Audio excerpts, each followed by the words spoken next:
फुटबॉलच्या चाहत्यांनो, आज शनिवार 4 ऑक्टोबर लीगच्या काही महत्वाच्या मॅचेस होणार आहेत. 5 वाजल्यापासून सुरू आहेत. लीड्स विरुद्ध टॉटनहॅम ही मॅच प्रीमियर लीगची 5 वाजता होणार आहे. त्यानंतर 7 वाजता बुंडेसलिगाची डॉर्टमंड विरुद्ध लाइप्झिग ही एक मॅच होणार. त्यानंतर 7:30 वाजता प्रीमियर लीगच्या 2 मॅचेस आहेत. त्याच्यामध्ये पहिली आर्सेनल विरुद्ध वेस्ट हॅम ही मॅच आहे आणि मँचेस्टर युनायटेड विरुद्ध सुंदरलँड म्हणजे संडरलँड ही मॅच होणार आहे. त्यानंतर 10 वाजता 2 महत्वाच्या मॅचेस आहेत. पहिली बुंडेसलिगाची फ्रँकफर्ट विरुद्ध बायर्न आणि प्रीमियर लीग मधली एक महत्वाची मॅच चेल्सी विरुद्ध लिव्हरपूल 10 वाजता आज होणार आहे. याच्यामध्ये लिव्हरपूलचे सलग 2 पराभव झालेत. क्रिस्टल पॅलेस विरुद्ध प्रीमियर लीग मॅच हारली आणि त्यानंतर आठवड्यामध्ये गॅलाटासराय विरुद्ध UCL मॅच त्यांनी हारली.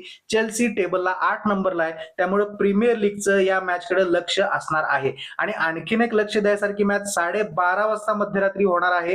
रियाल मॅड्रिड विरुद्ध विलारियाल. कारण ला लिगाच्या टॉपला आता बार्सा आहे. ऍटलेटिको बरोबरच्या ऐतिहासिक पराभवानंतर त्यांनी कायराट विरुद्ध 5-0 अशी मॅच जिंकली. आज रात्री रियाल मॅड्रिड काय करतात याच्याकडे ला लिगाचं लक्ष असणार आहे. अशा प्रकारच्या कंटेंटसाठी दैनिक फुटबॉलला फॉलो करायला विसरू नका. हा व्हिडिओ लाईक करा आणि आजच्या मॅचेस नक्की बघा.